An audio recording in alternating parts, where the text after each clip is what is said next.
أعوذ بالله من الشيطان الرجيم بسم الله الرحمن الرحيم الحمد لله والصلاة والسلام على رسول الله وعلى آله وصحبه ومن والاه أما بعد hurmatli qarindoshlar, biz bugun sura Al Imronning 23-oyatiga keldik. Allah subhanahu va taolo payg'ambar alayhisolatu vasallamga xitob qilib shunda deydi: "Va astaghizu billah ألم تر إلى الذين أوتوا نصيبا من الكتاب يدعون إلى كتاب الله ليحكم بينهم ثم يتولى فريق منهم وهم معرضون." Yani mazmunga kirishdan ilgari qisqagina bir tarjima qilayotganimizda ey Muhammad sallallohu alayhi vasallam, kitobdan bir ulushga erishgan, ya'ni Tavrat, İncil'ninki davo qilguvchilari demakchi bu yerda. Kitobdan bir ulush berilgan, ya'ni kitobning hammasini o'qimaydigan, Tavrat, İncilning asli Alloh tomonidan tushirilgan holatini saqlayolmagan, ammo bir qismi saqlanib qolgan mushu kishilar, ya'ni Yahudi, Nasaralar demakchi. Bular Allohning kitobiga hukm qilish uchun chaqirilgan vaqtida bularning davlanish muomalalariga qarab boqmadingmi? Buni bilmadingmi? Liyahkuma baynahum, yani hukm qilish uchun. Ular ashta hukm qilish uchun chaqirilgan vaqtida ulardan bir guruh kishilar yuz o'riydi. Haqiqatni ko'rib turib, uni orqasiga tashlab o'tib, yuz o'rib ketadi. Mush ahvollarni bilmamsa, bularning ahvoliga qaramadingmi degan shaklda payg'ambar alayhisolatu vasallamga xitob qilyapti. Endi qani mazmuniga kirib boqaylik. Ayetning 5'i Alam tara ibaresi bilan boshlandı. Yani Qur'oni Karimda bu xil ifodalar qo'llangan boshqa o'rinlardami? Masalan, sura Filda Alam tara kayfa fa'ala robbuka bi ashabil fil. Alam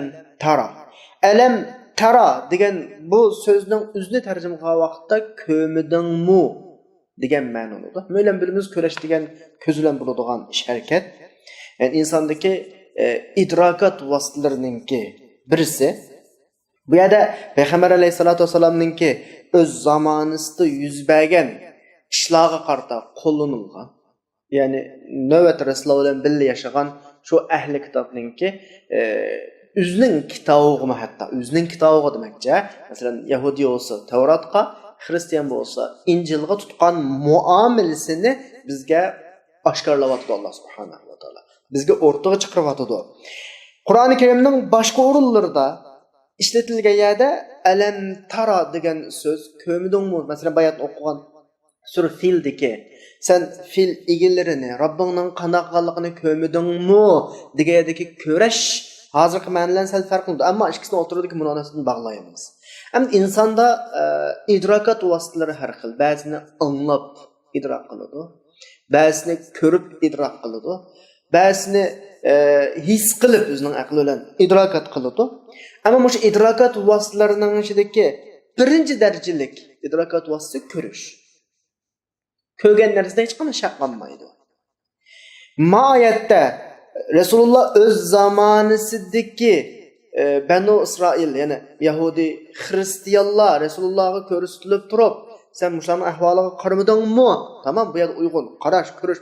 Amma alam tara kayfa fa'ala robbuka bi ashabil filda o'tgan zamondagi Rasululloh tug'ilgan yili yuz bergan fil voqeasi. Ya'ni Rasululloh uni ko'maklak. Bu yerga qo'llanilgan. Endi bu ikki xil qo'llanishning o'rtaqligi nima desanglar, bayatdan deganimdek idrokat vositalarining ichidagi eng birinchi darajalik dalil insonga nisbatan ma'rifat, bilim, masalan, ma'lum narsaga nisbatan ma'lumot beradigan birinchi darajalik dalil ko'rash. Bu noktadan Allah subhanahu wa taala bu yerda meselenin 100% ekanligini ve ahli kitobning aslında mijazininki alam tara kayfa fa'ala robbuka bi ashabil fil, Robbingning fil egillarini qanday qilgan buning aniq 100% jazmiyatlik xabar ekanligini ifodalash uchun shunga alam tara degan filni qo'llangan. Qur'oni Karimda undan boshqa mushu masalaning aniq masala ekanligini, 100%lik jazm masala ekanligini ifodalash uchun yuqorqidek ko'rdingmi kömüdün era'aytellezî o'xşaş ma'qil ifoda qo'llangandan boshqa kelgusi zamonni ifodalaydigan mazmunlarga o'tgan zaman fiilisi, o'tgan zamandagi jumlalarni ishlatish orqali ham ifodalaydi. Ata amrulloh fala tasta'jiluhu sura Nahlning 1-oyatida. Qaranglar, ikki jumlaga qarama ziddik. Allohning buyrug'i kep bo'ldi, uning sizlar aldirmanglar. Kep bo'ldi, aldirmanglar. Aldirmanglar kelgusi jumla, kep bo'ldi, o'tgan zaman jumla. Qanda zidlik yo'q. Normal qaragan vaqtida zidlik bo'ladek. Kep bo'ldi, aldirmanglar. Xuddi ya'ni bu yerda asli maqsad kelgusi zamanni ifodalaydi. Ammo nima uchun o'tgan zaman jumlasi qo'llanildi bu yerda? Yani bu o'tgan zaman jumla masala 100% kesilib bo'laqliq yani. Mashta bo'ludi bu Allohning nazarida bekitilib bo'lgan masala. Shunisizni aldirmanglar. Ma jazmiyatni ifodalash. Qur'oni Karim bu xil uslublarni qo'llanadi. Hamda hozirgi bugungi oyatimizdagi alam tara ko'mamsa ularni qarmamiz degani masalaning ashta ekanligining 100% ekanligining ifodasi. Bu xil uslubga o'xshash uslub. Ya'ni bu oyatda Alloh subhanahu va taolo demakki mesele aşta iniq mesele. Yani közlen körüdüğün derecede iniq mesele. Meyli ötken zamandaki işler hakkında elem tara degan ifadını qo'llansın. Yoki növbet Rasulullah zamanında yaşayan ehli kitapta yüz bergen meselelerini Rasulullah elem tara hitabı arqılı körüstü işaret kılsın. Hemmisi de birlam ortaklık ba o olsun mesele ilim derecesiga yetken. Yani iniq pakitlik. Cazim 100%'lik mesele deb mushuni demakchi-da. Ondan keyin davom qilaylik. Alam tara ilallazina utu nasiban minal kitab. Utu tarjima qilgan vaqtda birildi deb tarjima qildik. Kitobdan bir nasibasi birilgan. Birildi degani bularning osmon tarafdan, Alloh tarafidan kitob tushirilgan kitob ekanligini, kishilar ekanligini bu ifodalaydi, ha. Odatda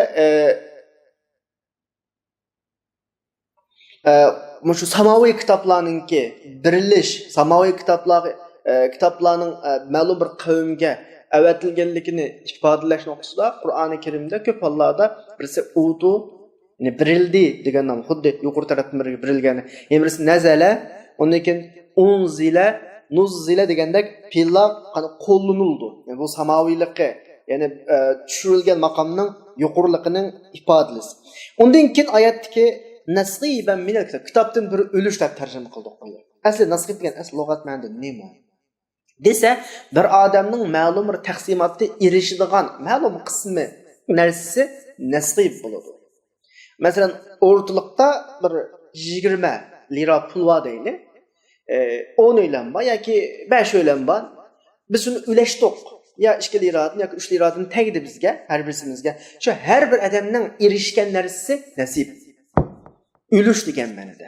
Ya'ni bir narsaninki hammasi emas, ma'lum bir qismi degan ma'noni ifodalaydi. Anda olsa, bu odamlarga Tavrat butun tushirildi. Injil butun tushirilmaganmi bularga? Bu yerda nima uchun kitob birilgan deb ifodalamay, kitobdan bir qismi birilgan deb ifodalaydi. Nasib deganni agar bir ulush, bir qism deb tarjima qilgan vaqtimizda. Bu go'zal bir ifodalash. Yani bu yerda shunda demakchiki, Allah tushirgan, Allah avatgan Tavrat, Injilga o'xshash kitoblardan bir qismlarini bular yo'qotdi. Bir qismlarini o'zgartdi. O'zi, yana bir qismlarini yushadi. Ma'lum zaman o'tgandan keyin yushirishning orqasiga erishiladigan unutish sababidan uni yo'qotdi. Demek bular Allah bularga bergan kitobni saqlab qololmadi. Illaki ozgina bir qism saqlanib qolgan bo'lsa, illaki ozgina bir qism bundan qayta qilib qilganlar. Shu bularda Allohdan tushgan kitob bor deyolmaymiz. Faqat nasqiban minal kitob. Ma'lum bir qismi, ozgina bir qismi Qur'on dal bular bilan munozara qilgan nuqta mush oz bir qism taraf. Qani kitobni akalar ko'rib boqamiz degan ya, dal mush ozgina bir nurg'un yerlarni bular qanday qo'yadi? Yo'q qo'yadi. Buni nurg'un oyatlarda ifodalaganlik bularninki o'zlarining kitoblarini o'zgartganligini Sura Ma'idaning 13-oyatida nima deydi? Fabima naqdihim mithaqahum la'annahum wa ja'alna qulubahum qasiya. Bular ahdisni buzganlik uchun biz la'nat qildik. Uning qalbini shunda qattiq qilib etdik. Yuharrifunal kalima an mawadi'ihi. Bular shu kitoblarning hammasining so'zlarini o'z o'rnidan o'zgartirib o'tdi. Bular kitobni o'zgartdi bular. Undan boshqa bular yushirish orqali o'zining alaqqa nupuzi, manfaatiga zid gap qilgan o'rinlarda yushirib, o'zining xalqining masalan olimlari yushirish davomlashavasa asta-asta unutildigan ish bor. Sura Baqaraning 146-oyatda allazina ataynahumul kitab ya'rifunahu kama ya'rifuna abna'ahum.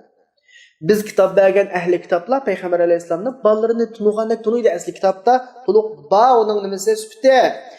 Va inna fariqan minhum la yaktumuna al-haqqa wa hum ya'lamun. Ularning bir bilikchilar haqiqatni bilib turib yo'shurudi. Demak, yo'shurudi degan gap zamondosh kishilardan yo'shurudi degan gap.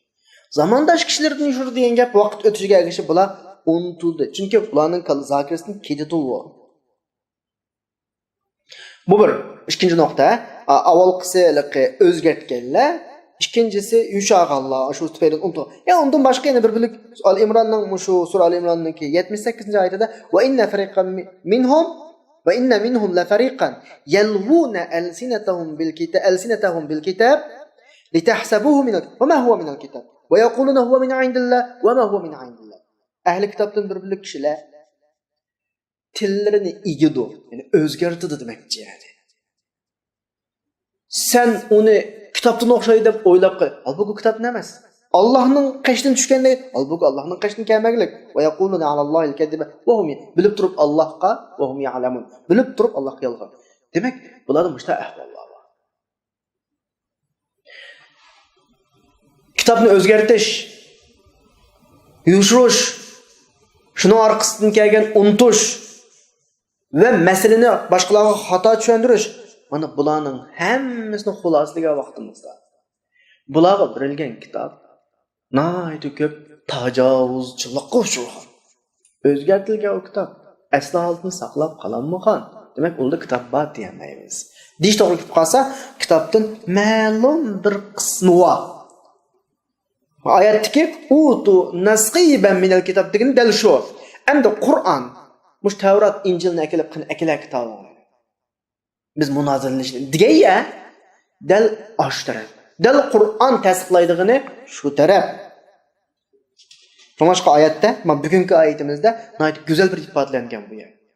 Alam tara ilallazina utu nasiban minal kitab, nasiban minal kitab, ya'ni kitobning hammasi berilgan demay, bir qismi berilgan, bir ulush berilganligini ularda yo'q qolgan qismi. Voy bizning Tavrat va Injil degan bilan asli tushgan, asli avatilgan shakli emas o demakchi.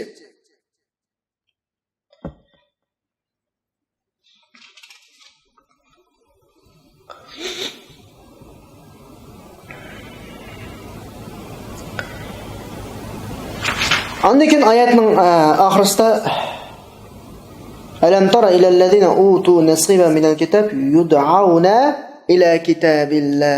Allohning kitobiga chaqirildi. Orasida shu kitob bilan qana qilish uchun hukm qildirish. Bu yerda chaqiriladigan Allohning kitobi tabiiyki Qur'on. Chaqirilish hukmi shidal mushunga hukm qilishni chaqirilish degan ma'noda. Buni qanday tushunamiz desa, oyatning yuzaki hukmidan qarag'an vaqtda bularni mushu oyat orqali hukm qilamiz deb chaqiruvchi Rasululloh buni chaqirilgan.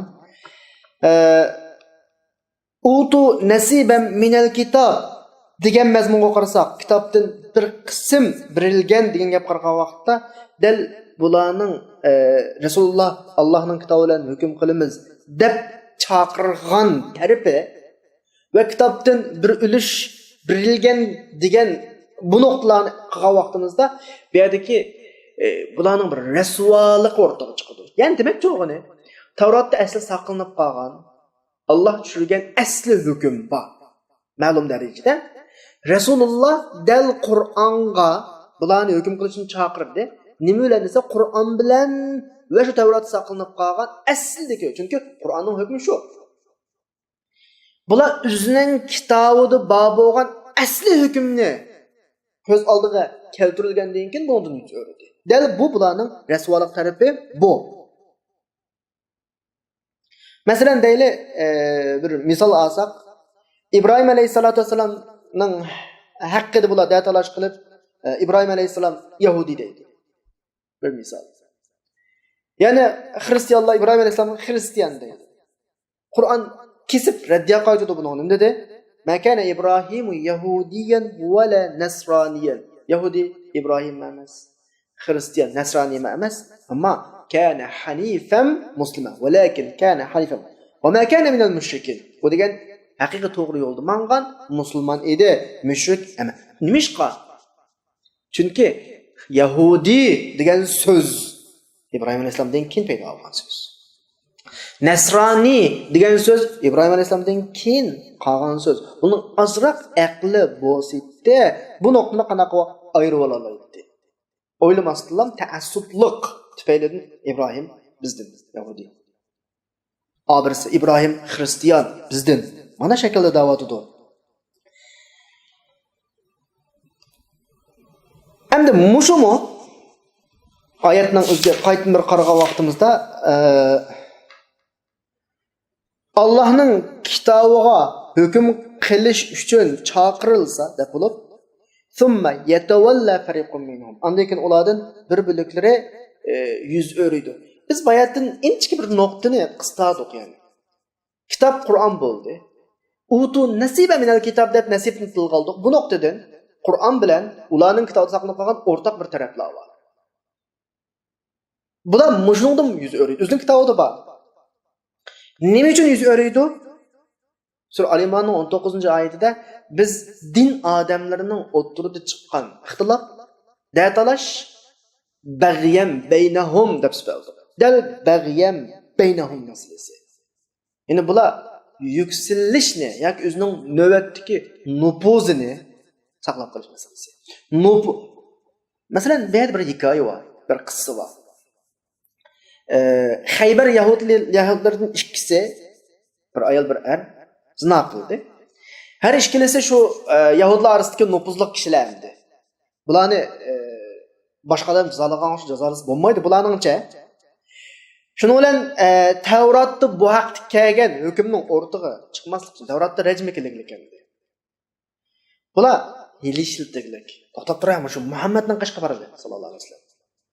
Mana shu bir hukm chiqarib bersin bizga. Qaylandiqa ma'qul.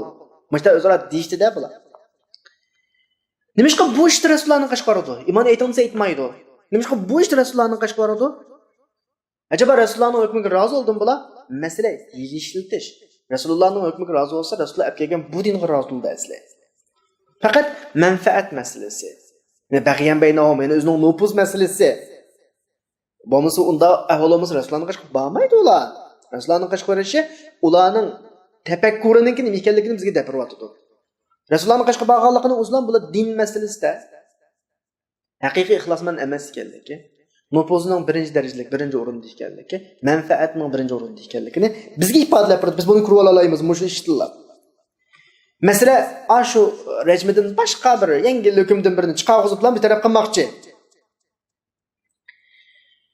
Shuning bilan bular Tavratdagi Allohning zinoxo'rga beradigan hukmini qarib qolib turib, yoki o'rtaga chiqarmaslik uchun Rasulullohning qashqi bor. Rasulullohning qashqi kelgan vaqtda Nu'man ibn Awfa, Bahr ibn Amr deydigan ikki Yahudi bo'ldi. Bular kelib dedi ki Rasululloh, ma'lum o'tirib hukm qil. Rasululloh bularga kelgandan ta'jublangan shaklda yoki bularga savol qo'ygan shaklda, ya'ni bulardan nima ish qilganligini so'radi. Acaba sizning kitobingiz bo'lsa, masalan, Tavrat buning hukmi yo'qmi? Men sizlarning kitobingiz bo'yicha qanday qilay? Hukm qilay bo'ldi. Sizlarning Tavratinglar bo'yicha hukm qilay degan shakldagi bir dialog bo'ldi-da o'tirdi. Rasululloh avval bularga islomdagi zinoning hukmini bayon qilib berdi, rejimni. Islomda manda. Endi Tavratingni kelinglar. Tavratni keldi. Bu yerda ular xiyoliga keltirmagan bir ish bo'ldi-da. Rasulullohni bunday qiladi deb o'ylamagan.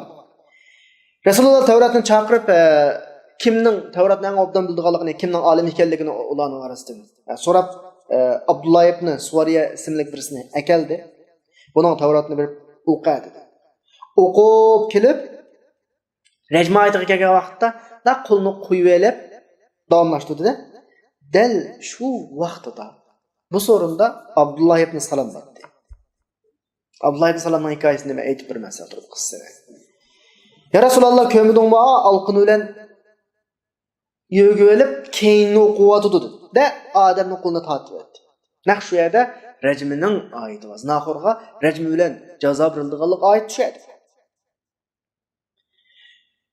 Yani bu qissadan biz nima olamiz?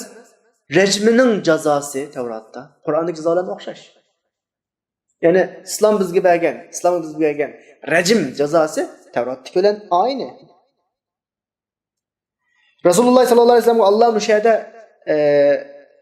hikmetini açtı, ilhamını verdi. Del muşu cazani özüge algan Tavratni akeldirib o'qitdi ularga. Bular o'zining tabiati bo'yicha yo'q olgandan keyin Allohning askarlaridan bir askar kelib, avulning oldingi saqt askarligini aytib berdi Abdullah ibn Salam. Abdullah ibn Salam to'g'risida bir hikoya azroq bir qissasi bor. Abdullah ibn Salam ahli kitob ichidagi Yahudilar ichidagi hali nopuzliq, obro'yli birisi. Abdullah ibn Salamning qalbida iymon pishib yetilgandan keyin Rasulullohga qarshi kelib dediki, "Ya Rasululloh, Allah mening qalbimni iymonga ochdi, islomga ochdi. La ilaha illalloh Muhammadur Rasululloh deb guvohlik qilib qo'ygandan keyin ama men musulmon bo'lganligimni e'lon qilishdan ilgari Yahudlarning cho'nglarini akilib, men haqida so'rab baqsam." Rasululloh Yahudlarning cho'nglarini akilib hammasini Abdullah ibn Salam haqida nima deysa degandan keyin, "O maqtishib, voy bu yaxshi, ota-onasimi yaxshi" degandan keyin bir muncha maqtadamdi. Abdullah ibn Salam ularning oldiga chiqiblar, "Men endi Allohdan boshqa iloh yo'q, Muhammad Allohning elchisidir" deb guvohlik bergandan keyin bular darhol gapini o'zgartirib, bu bir nachar odamdi. Buni ota-onasini tasib nachar, hammasi nachar deb o'zgartirdi. Shu vaqtda Abdullah ibn Salam Rasulullohga, "Ya Rasululloh, men sizga demadim. Bular ash tuhmat to'qiydiganlarni haqi. Manda qilish orqali ularning xarakterini men sizga ko'rsatib qo'ymoqchi." Mana dal mushu Abdullah ibn Salam halaqa Tavrat o'qiyotgan vaqtda alqinini qo'yib olib, o'qigan vaqtda alqinni ittirib etgan kishi shu. Bugungi o'qiyotgan oyatimiz dal mushu kishilarni ko'rsatishi mumkin. Alam tara ilallazina utu nasiba minal kitob. Ko'mdingmi Muhammad alayhisalom? Kitobdan nasib berilgan kishilar bular oralarida hukm qilishni Allohning kitobiga chaqirilgan vaqtida yüz öğreydi bular degan mazmundagi oyat. Yüz öğredi. Hatta bu mesele Qur'onda emas, o'zining kitobidan chiqdi. Buni nima qana qildi? Yüz öğredi. Endi nima uchun yüz öğreydi? Nima uchun Qur'onga yüz öğretsin? Tamam. Çünkü u Yahudi, musulmon bo'lmoqli. Uning ishonmasin. O'zining kitobidagi Allohning hukmidan nima o'raydi. Biz davomli ta'kidlab qo'yamiz qardoshlar. Bu bir nopuz masalasi. Bir jamiyat, bir din jamiyatida din kişileri, din adamları yoki musulmonlar dindan foydalanib ma'lum nupuz tiklaydi o'ziga nisbatan. Ama bu nupuz ne? Din uchun ishlatmasdan boshqa ehtiyoj uchun, o'zining shaxsiy manfaati uchun, o'zining huzur halovat uchun ishlatadi. Qachoniki o'rtaga haqiqatchidan birisi chiqib, Allohning hukmi mavitda, kitobning talabi mavitda, dinning talabi mavitda menda maqsad qildi desa, dal shu yerdan qarshilashish chiqadi. Shu yerdan ixtilof chiqadi. Buni Qur'on ilgirki oyatlarimizda deb o'tdik, darsimizning boshida o'tdik. Bag'yam baynahum. Bag'i, ya'ni o'zining shaxsiy nupuzini tiklash uchun, shaxsiy manfaatini qo'rish, kapolatlik qilish uchun bo'ladi bunda ahvollar. Hatto ahli kitobningki Rasululloh kelishdan avatlishdan ilgari Madina ahlini qo'rqitadigan bir gap bo'ldi. Faqat arada bir payg'ambar keldi. Biz shu payg'ambar bilan birlashib hammani o'ldiramiz. Iramni o'ltirgandek hammani o'ldiramiz. Manda qo'rqoq salatdi. Ham payg'ambar alayhisalom keldi. Rasulullohning shu kitoblarida ko'rgan sifatlar tepildi, ammo inkor qildi. Chunki masala o'ylagandek chiqib qoldi. Ular asli bizden chiqib deb o'ylagan. Ammo ulardan chiqmay qoldi. Nupuzning ketib qolishdan qo'rqdi. Shunga surradinki 43-oyatda bu masala tilg'anib deydi va yaqulul ladina kafaru lasta mursala. Bular sen payg'ambar emas deydi. Qul shuna deganki kafa billahi shahidan bayni va baynakum. Sizlar bilan mening oramdagi eng yetarli guvohchi Allohdir. Endi demakchi o'g'ini sizlar qalbingizda bilisizlar payg'ambarlik. Buni Alloh guvohchi. Va man 'indahu 'ilmul kitob. Alloh guvohchi deb bo'lib oyatning oxirida va kitobni biladigan kishilar buni biladi guvoh. Qarang, kitobni biladigan degani kitobda payg'ambar alayhisolamning sifatlari bor. Ahli kitobning xarakteri bu shaklda bo'ladi. Aslida kitob biladigan kishilar ahli kitobning Rasulullohning manfaati uchun guvohlik qilish kerakki, Rasulullohni payg'ambar deb guvohlik berishi kerak. Chunki biladi u.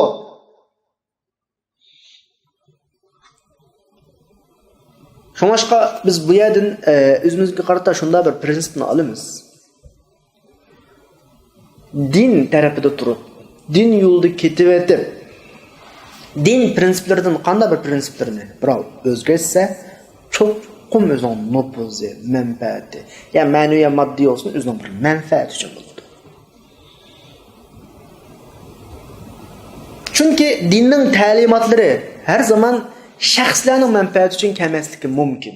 Chunki umumning manfaatini asos qilgan bo'lgancha, mening manfaatim bugun kelib dinning talabi bilan daxliga o'chishi mumkin. Dal misha kelgan vaqtida qalbida kasal va insonlar ahli kitob va bizning ichimizdan masala shu yerda chiqadi. Chunki uni qilma o'zining shaxsiy manfaatidan voz kechmaydi qalbidan ixlos olmagan odamlar. Ammo bunda odamlar qanday qildi desanglar, dinning talablarini ya yengillatmoqchi bo'lishadi, ya o'zgartmoqchi bo'lishadi. Masalan, tarixdagi shu din da'vosi chiqqan yolg'onchi ko'zzoblar qarg'a vaqtimizda. Mayli kim bo'lsin, musulmonlar, din yoki ahli kitobdan bugungi qadar. Masalan, Musaylamatul Kazzab desak. Musaylamatul Kazzab namozni yengillatgan masalan. Nimishqa namoz ig'ri kelib turgan odamlar mening kelimga ergishamiki. Zakotni yengillatgan. Zakot ig'ri kelib turgan odamlar mening kelimga ergishamiki.